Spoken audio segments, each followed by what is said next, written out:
नमस्कार साथियों, स्वागत है आप सभी का आपकी अपनी पाठशाला पर। मैं हूं अंकित अवस्थी। जिस समय पर शी जिनपिंग की आतिथ्य का आनंद ले रहे हैं डोनाल्ड ट्रंप, उसी समय पर भारत के अंदर कुछ हो रहा है। क्या हो रहा है?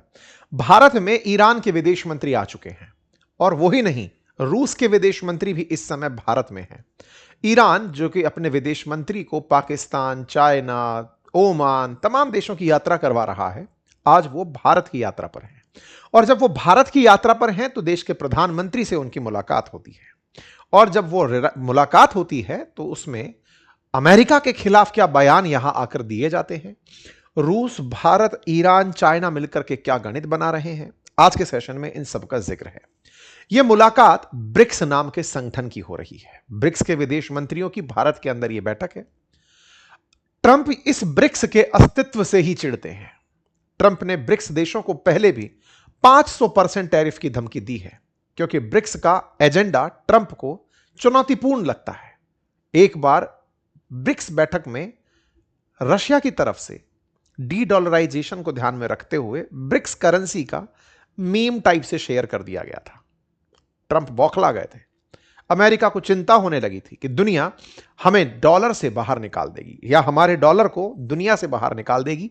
ब्रिक्स कंट्रीज अगर मिलकर के उसका कोई विकल्प प्रस्तुत कर दिए तो फिर व्यापार का क्या होगा। बस इसी के आधार पर ट्रंप ब्रिक्स पर बरसते रहे हैं। इवन जब राष्ट्रपति बनने वाले थे उससे पहले भी ब्रिक्स देशों को 500% की टैरिफ की धमकी दे चुके थे।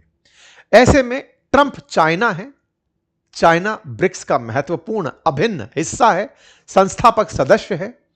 और जब ट्रंप चाइना में है तो चीनी राजदूत ब्रिक्स बैठक में भारत में है। ऐसे में आज के सेशन में चर्चा बहुत खास है कि ट्रंप को ब्रिक्स का स्वाद चखाने में ये जो घटनाएं रची गई हैं, इनका क्या महत्व है। और ईरान के विदेश मंत्री, चीन के विदेश मंत्री, भारत के विदेश मंत्री, इन सब की मीटिंग, 10 से अधिक देशों के विदेश मंत्री भारत में है। चर्चा क्या हो रही है? क्या इस चर्चा के लिए पुतिन, शी जिनपिंग ये भी कभी भारत आएंगे? ब्रिक्स का क्या मतलब है, आज के सेशन में डिटेल में डिस्कस करते हैं। लेकिन उससे पहले आपको एक चीज याद दिला देते हैं। मैं हर सेशन में एक चीज आपको याद दिला रहा हूं। आपके घर के अंदर अगर छोटे बच्चे हैं, इस गर्मी की छुट्टी में आपने उनके लिए कुछ प्लानिंग अगर की है, पढ़ाने की, सिखाने की, कुछ भी उन्हें सिखाने के नाम पर खिलाने की, जो भी आपने प्लानिंग्स की होंगी, और इवन आप खुद भी अगर आप घर के बड़े हैं, वयस्क हैं, बुजुर्ग हैं, आपने अपने लिए भी बच्चों के साथ समय बिताने का कोई कॉमन प्लान डिस्कस किया होगा। इन सभी प्लानिंग्स में मैं फिर से आपसे एक बार कहना चाहता हूं कि यदि आप चाहते हैं कि उनके साथ नए जमाने की कोई चीज सीख ली जाए, तो ज्वाइन करिए मेरा आर्टिफिशियल इंटेलिजेंस की का लाइव कोर्स। मैंने जो आर्टिफिशियल इंटेलिजेंस एआई के क्लासेस सिखाए हैं वो ऑलरेडी रिकॉर्डेड फॉर्म में उपलब्ध हैं, लेकिन बहुत से बच्चों को सीधा डाउट क्लास में लाइव चर्चा करनी होती है, सीखते समय अपने प्रश्न रखने होते हैं। इसके लिए मैं आपके लिए अपने उन क्लासेस के साथ साथ लाइव क्लासेस भी लेकर आ रहा हूं, और ये लाइव क्लासेस पूरे 1 साल के लिए वैलिड रहेंगी। आप उन्हें बाद में भी देख पाएंगे। कोर्स कंप्लीट होने पर सर्टिफिकेट भी प्राप्त करेंगे। सर्टिफिकेट एक एग्जाम देने के बाद मिलेगा। तो आइए कुछ सीखते हैं कि बच्चे किस तरह से अपनी किताबों में एआई का इस्तेमाल कर सकते हैं, कैसे वो अपने प्रोजेक्ट्स एआई के थ्रू बना सकते हैं, कैसे वो कैलकुलेटर बना सकते हैं, कैसे वो मैप बना सकते हैं, किस तरह से वीडियो जनरेट कर सकते हैं, इमेज बना सकते हैं, अपने स्कूल प्रोजेक्ट्स के लिए कैसे एप्लीकेशंस बना सकते हैं, कैसे वेबसाइट अपनी खुद की बना सकते हैं। ये सारी चीज़ें हमारे इस कोर्स में हो रही हैं। इसे ज्वाइन करने के लिए आप इस वीडियो के कमेंट बॉक्स में एक लिंक दिया गया है, उस पर पिन कमेंट पर जाकर क्लिक करिए, पहुंचिए, वहां पर एक कूपन कोड समर नाम से डालिए, जिससे आपको ऑटोमेटिक 33% डिस्काउंट मिल जाएगा। पूरी 1 साल की वैधता के साथ इस कोर्स को ज्वाइन करिए। लाइव क्लास शुरू हो तब तक आप अपनी रिकॉर्डेड क्लासेस इस हफ्ते में खत्म कर डालिए। चलिए यात्रा शुरू करते हैं। और हां, हमारे डिप्लोमेटिक डेस्क के आज पैनलिस्ट ने पाकिस्तान के बिचौलिए होने के धागे खोल दिए हैं। यह वीडियो भी डल चुका है अंकित इंस्पायर इंडिया पर, जाकर उसे अवश्य देखिए। तो चलिए शुरू करते हैं। सबसे पहले चर्चा ब्रिक्स के ऊपर। मेरे प्यारे साथियों, ब्रिक्स जिसकी स्थापना 2009 में हुई थी, ब्राजील, रूस, भारत, चीन ब्रिक नाम से शुरुआती इसके संस्थापक राष्ट्र थे। 2010 में साउथ अफ्रीका शामिल हुआ, ब्रिक्स बना। 2024 में मिस्र, इथोपिया, ईरान और यूएई भी इसके अंदर शामिल हुए। 2025 में इंडोनेशिया और सऊदी अरब इसमें शामिल हुए, और कुल मिलाकर के अब कुल 11 देश इसके अंदर शामिल हैं। इन 11 देशों में से अभी जिसका मामला थोड़ा सा गड़बड़ चल रहा है, दैट इज सऊदी अरेबिया। तो कुल मिलाकर के 10 सदस्य इफेक्टिवली फिलहाल वर्किंग है, क्योंकि सऊदी अरेबिया की तरफ से अभी कंफर्मेशन नहीं आया है। इन सभी देशों की हर साल बैठक होती है। ये सब देश बैठते हैं, चर्चाएं करते हैं, फिर अर्थव्यवस्था, दुनिया के नए चैलेंज, आपसी सामंजस्य, इन विषयों को लेकर चैलेंज करते हैं। इन सारे देशों में जो चीज सबसे कॉमन है वो ये कि ये वो देश हैं जो मेजरली एशिया, अफ्रीका और दुनिया के ग्लोबल साउथ से कंसीडर किए जाते हैं। पावरफुल राष्ट्र हैं। इन पावरफुल राष्ट्र में भारत, रूस और चीन, ये 3 देश वो हैं जो ग्लोबल अर्थव्यवस्था के बड़े पिलर्स हैं। ऐसे में एक तरफ पश्चिम और एक तरफ पूर्व की ये साफ साफ डिवाइड को रिप्रेजेंट करते हैं। इनकी बैठकें हमेशा पश्चिम की बड़ी चिंता बनती हैं। बस इसी चिंता को जब मंच मिलता है तो अल्टीमेटली बहुत से देशों में प्रतिक्रियाएं आती हैं, उसमें ट्रंप सबसे ऊपर प्रतिक्रिया देने वाले नए नए निकले हैं। ऐसी ही एक बैठक 2024 में कजान के अंदर हुई थी, पुतिन ने आयोजित करवाई थी। उससे 2025 की बैठक लूला डे सिल्वा जो हैं उन्होंने ब्राजील में आयोजित करवाई, रियो डी जेनेरियो में। 2026 में 12-13 सितंबर को भारत के अंदर इसका आयोजन हो रहा है। आप कहेंगे साहब अभी तो मई चल रहा है, तो अभी क्या हो रहा है? फिर अभी विदेश मंत्रियों की बैठक चल रही है। अब ये कैसे होता है?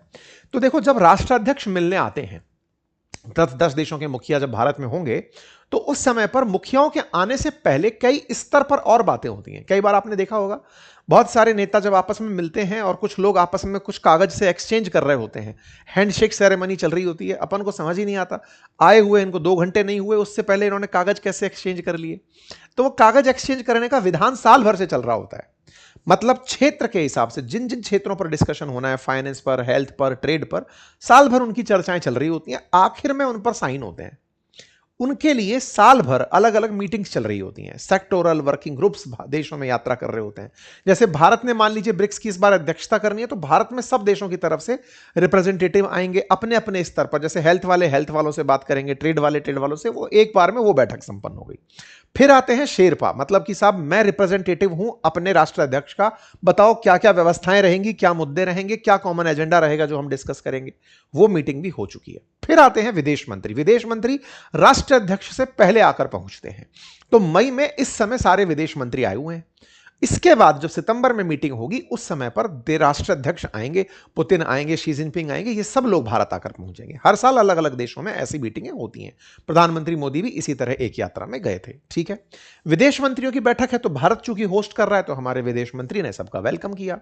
सारे राष्ट्राध्यक्ष जो विदेश मंत्री आए हैं उनको इन तस्वीरों के माध्यम से पहले रिसीव किया गया। बढ़िया से आप देख सकते हैं तस्वीरों के माध्यम से। बाकायदा वेलकम में सबसे ज्यादा चर्चा जो रही वो ईरान की रही, अनडाउटेबली, क्योंकि ईरान अभी ताजा ताजा जुड़ा ही है। 2025 में जुड़े ईरान के विदेश मंत्री जब भारत आते हैं तो मिनाब 168 से आते हैं। ये वो जहाज की रिप्रेजेंटेशन है जिसमें अमेरिका ने अपनी टॉमहॉक मिसाइल से एक स्कूल के अंदर निर्दोष 168 बच्चियों की जान ले ली थी। ईरान इस बात को हर जगह रिप्रेजेंट करने के लिए अपने हवाई जहाज पर मिनाब 168 लिखवाकर उड़ रहा है।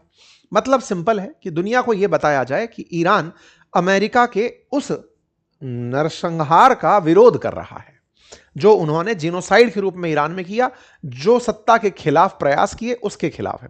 तो अरागची इसी तरह का रिप्रेजेंटेशन यहां लेके पहुंचे ताकि दुनिया में चर्चा हो कि ईरान पर हमला हुआ है, ईरान ने हमला नहीं किया है। बाकायदा इनका वेलकम होता है। भारत के अंदर प्रॉपर तरीके से मीटिंग जब शुरू होती है, तमाम विदेश मंत्रियों के साथ हमारे विदेश मंत्री ने बाकायदा वार्म वेलकम के साथ सभी का स्वागत किया, सभी से मुलाकातें की। और इस मुलाकात का असल उद्देश्य यही है कि जब भारत इस मीटिंग को होस्ट करेगा तो उस समय पर क्या क्या मुद्दे ऐसे होंगे जिन्हें डिस्कस किया जा सकता है। चर्चाएं होना शुरू होती हैं, विदेश मंत्री की तरफ से भारत के अंदर बयान देने शुरू होते हैं, चर्चाएं शुरू होती हैं। और सबसे बड़ी चर्चाओं में जो निकल कर बात आती है वो ये कि एक तरफा जो प्रतिबंध है वो दुनिया के लिए सही नहीं है। देखिए, ब्रिक्स एक ऐसा मंच बन गया है जहां पर अमेरिका की नीतियों के ऊपर खुलकर कमेंट्री कर दी जाती है। ऐसी ही कमेंट्री भारत की तरफ से भी हो गई कि एक तरफा प्रतिबंध जो वैश्विक साउथ है, यानी ग्लोबल साउथ जिसमें आप और हम रह रहे हैं, इसके अंदर बोले इस तरह के जो देश हैं जो अपने आप को वर्चस्ववादी मानते हैं, उनका एक तरफा प्रतिबंध, सीधा इशारा अमेरिका की तरफ था। उभरते हुए विकासशील देशों को इस तरह की चुनौतियां पेश करना ठीक नहीं है। ब्रिक्स को चाहिए कि वो प्रभावी तरीके से इन सब चीजों से निपटे। भारत के विदेश मंत्री ने अपनी बातें रखी, लेकिन विदेश मंत्री से ज्यादा जिस बात का इंतजार था वो ये कि भारत ने ईरान के विदेश मंत्री से क्या सुना। तो ईरान के विदेश मंत्री की बारी आई। उन्होंने सीधा सीधा कहा कि देखिए हम पर हमले हुए, साल में 2 बार हम पर हमले हुए। एक संप्रभु राष्ट्र पर इस तरह के जो हमले हुए वो हमने देखे, हमारे सैनिकों ने शहादतें दी, लेकिन इस तरह के हमले दुनिया में और तो और इस मीटिंग में बैठे हर देश ने महसूस किए हैं। उन पर भी किसी ना किसी प्रकार से अमेरिका हावी है, लेकिन वो प्रतिक्रिया नहीं दे रहे हैं। आवश्यकता है दुनिया को वैश्विक नियम बनाकर चलने की।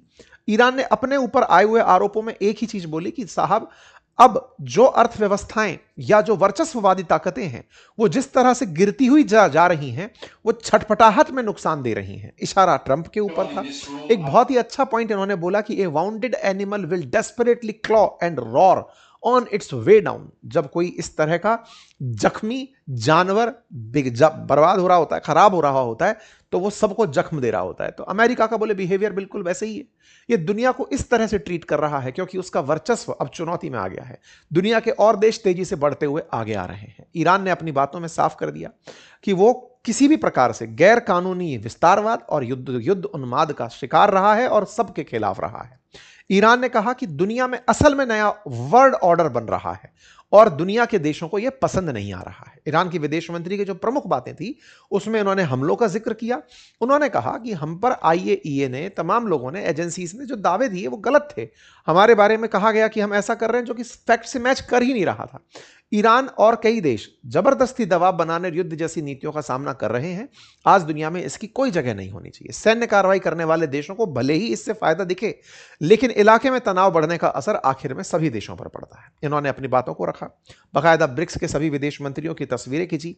तस्वीरों में सारे के सारे लोग एक दूसरे के साथ काफी अच्छे से मिलते दिखाई दिए, लेकिन इस तस्वीर में भारत के प्रधानमंत्री के द्वारा भी विदेश मंत्रियों के साथ मुलाकात की तस्वीरें आई, जिसमें सर्गेई लेवरोव जो रूस के विदेश मंत्री थे, इनके अलावा ईरान के विदेश मंत्री के साथ मुलाकात, इंडोनेशिया के विदेश मंत्री के साथ मुलाकात, सबके साथ मुलाकात की तस्वीरें निकल कर आई। अरागची से सबसे ज्यादा जो इंतजार था बात का वो था कि स्ट्रेट ऑफ हॉर्मुज पर क्या ख्याल है। इन्होंने कहा वो तो सभी के लिए ओपन है। असल में ये इस बयान को दे कैसे पाते हैं सभी के लिए ओपन है, क्योंकि आगे चल करके अमेरिका ने ब्लॉकेट लगा रखा है, तो इनने ओपन कर रखा है। तो बोले आगे बोले हमसे अगर कोई भी सही से बात करके निकलता है, it's open for all commercial vehicle who cooperate with us. हमारी नेवी के साथ जो भी कॉपरेट करता है उसके लिए ओपन है। तो साहब इनको कॉपरेशन का मतलब क्या है, अब ये तो यही जाने। ऐसा सवाल मैं क्यों पूछ रहा हूं? इस स्ट्रेट ऑफ हॉर्मुज से निकलते हुए हमारे ही एक जहाज पर आज की सुर्खी है, ओमान के तट के पास कोई ड्रोन आकर के गिरा है और वो जहाज डूब गया है। इसकी सुर्खी इस समय पर है जब ये कल बोले हैं कि सब कुछ तो ठीक है। इन्होंने कहा सारे रास्ते खुले हैं, तो असल में कितने खुले हैं कितने नहीं खुले हैं? भारत का झंडा लगा एक जहाज ओमान के पास डूब गया है, क्रू को रेस्क्यू कर लिया गया है, बचा लिया गया है। इस जहाज का नाम हाजी अली था, 13 मई की सुबह ओमान के समुद्री तट से गुजर रहा था। इस पर कोई ड्रोन जैसा हादसा हुआ, आग में आग लग गई। ओमान कोस्ट गार्ड ने अपने वो लोग बचाए। जहाज पर आकर कोई विस्फोटक सामग्री टकी थी, जिसका कि भारत के अंदर पूरी तरह से प्रतिक्रिया आई विदेश मंत्रालय की तरफ से। मतलब एक तरफ आप यहां बैठे हो कह रहे हो कि सबके लिए खुला है और उधर की तरफ आकर गोला लग जा रहा है। तो बड़ा ही डिफिकल्ट सा सीन चल रहा है स्टेट ऑफ हॉर्मुज को लेकर के। नेताओं के बयानों से मतलब निकल ही नहीं रहे। IRGC ने अपने हाथ में कंट्रोल ले रखा है, तो फिर विदेश मंत्री को छुट्टा क्यों छोड़ रखा है जो दुनिया भर में जाके बयान दे रहे हैं कि रास्ता खुला है? ये बड़े सवाल बनकर आते हैं। खैर देखते हैं कि इन दोनों के बीच फाइनली बात बनती है कि नहीं, क्योंकि चाइना में ये पहुंचे तो हैं ट्रंप अपनी बात रखने के लिए, और उधर की तरफ तेल के ऊपर जो असर है वो सबको दिखाई दे रहा है। तमाम प्रयासों के बीच अल्टीमेटली सवाल केवल इतना ही कि भारत की जितनी भी वार्ताएं हैं, फिर चाहे रूस के साथ है, फिर चाहे ईरान के साथ है, फिर चाहे वो मतलब जिस भी स्तर पर वैश्विक वार्ताएं चल रही हैं, ये वार्ताएं अल्टीमेटली कहां लैंड करेंगी, क्योंकि दुनिया को असल संकट स्ट्रेट ऑफ हॉर्मुज के बंद होने से फिलहाल फील हो रहा है। अब ट्रंप और शी जिनपिंग का अपडेट ये निकल कर आया कि शी जिनपिंग ने भी कहा है कि स्ट्रेट ऑफ हॉर्मुज खुला होना चाहिए। बाकायदा मार्को रूबियो ने अपनी तरफ से बयान आकर के दिया है और कहा है कि स्ट्रेट ऑफ हॉर्मुज का मिलिटराइजेशन के पक्ष में चाइना नहीं है और वो टोल सिस्टम के खिलाफ है। यह बात हम दोनों की मिलकर निकल गई है। तो देखते हैं चाइना ने ट्रंप को कहीं फिर से कोई मीठी गोली तो नहीं दे दी। पता चले ट्रंप आकर फिर से बौखलाएं, फिर चाइना को भला बुरा कहें। आने वाला समय इस बारे में बताएगा। अपडेट में फिलहाल इतना ही। जानकारी अगर आपको पसंद आई हो तो साथियों से साझा करें। चैनल पर नए हैं तो सब्सक्राइब करें। और हां, इन गर्मियों की छुट्टी में आपका, अपने बच्चों का, अपने घर के वयस्कों का, सबका एक लाइव क्लास के थ्रू आर्टिफिशियल इंटेलिजेंस सिखाने का जो हमारा मिशन है, अगर आप उसमें जुड़ना चाहते हैं तो जुड़िए। हमने अपने एप्लीकेशन का, वेबसाइट का लिंक कमेंट बॉक्स में दिया है। बाकायदा उसे ज्वाइन करिए। हमारी क्लासेस जो ऑलरेडी हैं उन्हें सीखिए, समझिए और फिर लाइव क्लासेस में एंट्री करिए। चलिए, अपना ख्याल रखें। लिंक कमेंट बॉक्स में है, लेना ना भूलें। धन्यवाद।